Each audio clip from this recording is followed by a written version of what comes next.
د ورو سوال کړی دی چې په دې تندي کې د توروالی آیا دا د دیندارۍ علامت دی او که نه؟ الجواب نه، دا د دیندارۍ علامت نه دی، بلکې د دیندارۍ علامت یو نوري چې په مخ کې سیماهم فی وجوههم من اثر السجود.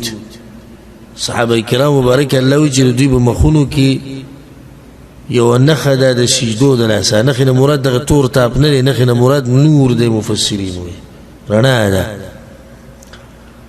خلو دا تور تاپ ولې راځي؟ دا د سرمنې مسله ده. څه مسله ده؟ سرمنې د یو نیم سړي سرمن کمزوري،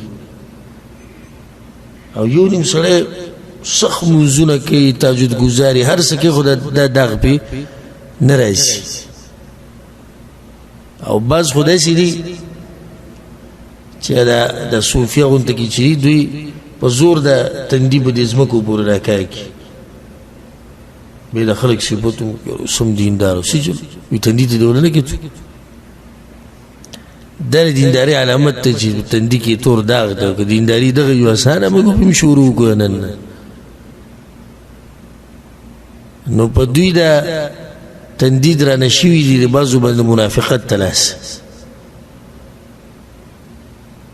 دې دلاسه په انسان کې نفاق هم راځي، یو خلک به مایني وي بجده وګوره تندی تور دی، د عبادت ډېر کوي. یو د تسبو کې نه، تسبو کې منافقت ډېر راځي، په زړه کې ریاکاري. دا شان تا سره به ولاړې دا کړله کړله کړله کړله او وګوره وایي څومره دیندار او ته وګوره دی وایي چې هغه په مسله نه پوهېږي، هغه چې خبرې کوي وایي تسبیح اړوي.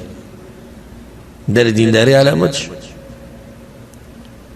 حدیث هم کې چې د یو نیم سړي هغه د کې دا منافقت او ریاکاري پکې نه وي، خو د هغه مشکل د سرمن د هغه کمزوري نو هغه چې د سجدې ولګي دې د لاسه د هغه په دې تندي کې یو داغ او یو چاپ جوړ شي، نو هغه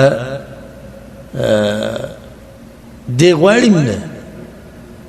د دیندار خلک خو دا نه غواړي چاته پته ولګي چې زه مونځونه ډېر کړو، دې نه غواړي، خو هغه مسله د صحیح د سرمنې. او دا ریاکار او منافق غونته کې چې دی خو غواړي، دی غواړي چې داسې یو نښې جوړې شوې چې خلکو وویلی چې فلانی دینداره دی. والله اعلم.